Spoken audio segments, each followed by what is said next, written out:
I just wanted to make this video to give an empathic individual a map of possibly the origins of the reason why you keep asking yourself, how do I attract the same types of toxic people into my life? How do I keep falling for this?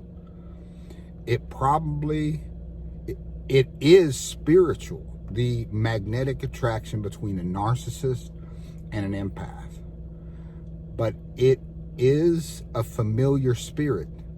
And oftentimes an empath has to come to the awareness that it didn't just happen to you. You were groomed from childhood, oftentimes, for narcissistic abuse. So I am giving you a display right now of the solar system of the narcissist family of origin structure, and the roles and the players almost down to a T. This is the solar system of the narcissistic family of origin. A larger than life character in the middle. That's the narcissist. That's the individual with the God complex. That's the person with the Jezebel spirit. This is a spiritual battle. It is a personality battle. It's not a mental illness. It's a personality, maladaptive, maladjusted personality structure. Okay? It could be a man or a woman. And when someone refers to the Jezebel spirit, they're not referring to a woman. They're referring to someone who incorporates the worst elements of both sexes. And in all instances, a narcissist is a bad representation of their sex. Okay? A narcissistic male makes a bad rep for all men. A narcissistic female creates a bad rap for all females. So as you see, it's not the example of male and female or mother and father. But the narcissist is the center of the universe. The spouse could be in the next ring of the narcissistic family system, because many times they enable the narcissist behavior by compliance, by co-signing, by silence. Their silence sometimes enables the narcissist behavior. But sometimes the spouse is the one fighting for a organized structure, for a fair family system, for rules and standards and weights and measures that are equal. They're fighting for the order of the family. It could be the male or the female spouse fighting for having an ordered family. And that spouse won't be on that inner ring. That spouse could go out to be the scapegoat, the one blamed for every ill in the family. They could be treated like the clown, the mascot. But let's just go beyond the spouse. And I'm saying that these roles are interchangeable in the narcissist family system.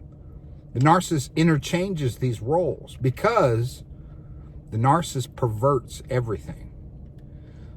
So you see the spouse there, but the child, the narcissist is so perverted, some narcissists spousify their children. That's sick. Sometimes they parentify their children. They want their children to meet their needs because they're so fragile and childlike inside.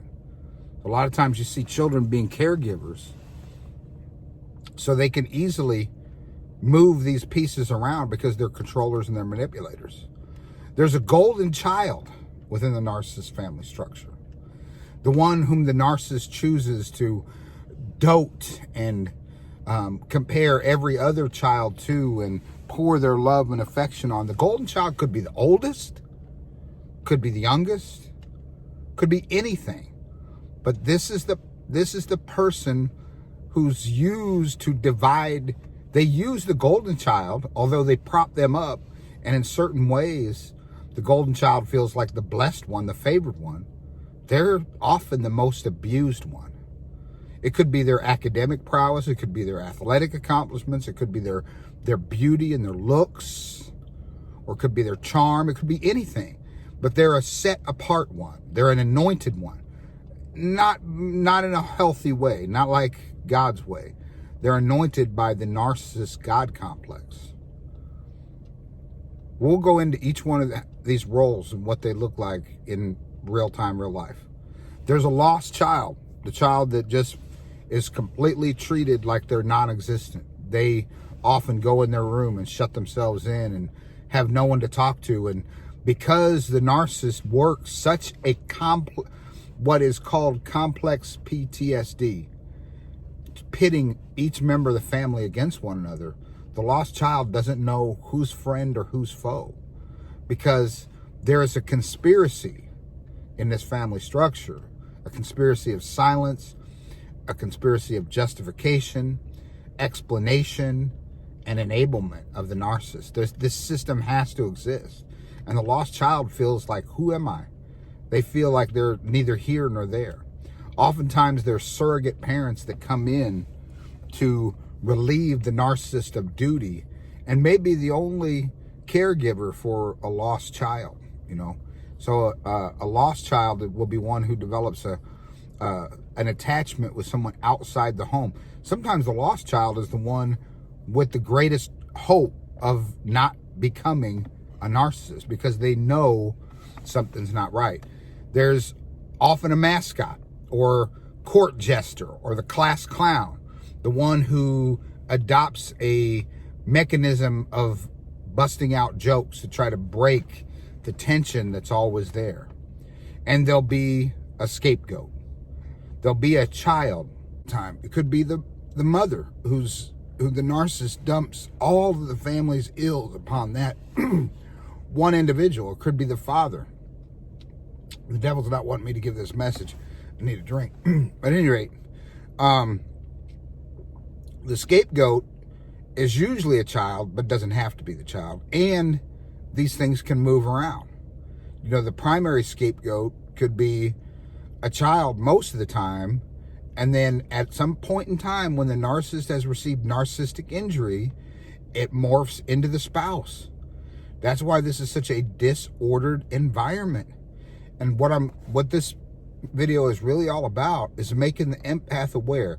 Any one of these people can become the empath. Any one of these people can become the person who always plays the role of caregiver to a narcissist.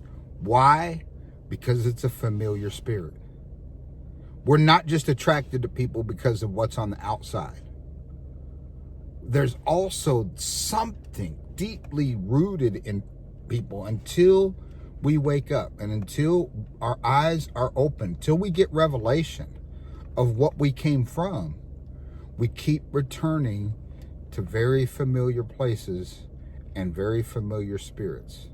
It's called a repetition compulsion. You keep repeating the same problem. I've seen lots of people, this can happen, that go from one form of narcissist to another. And until you heal the root, you keep grabbing the same fruit. You get a narcissist, just not the last narcissist you had, just another form of a narcissist. You go from someone who's possibly a religious narcissist, you know, hyper religious, hyper self-righteous, hyper self-justifying, to some kind of a covert narcissist who's got a very low self-esteem, very low sense of self-worth, and then you find out you're just in another form of narcissist. You went from overt to covert.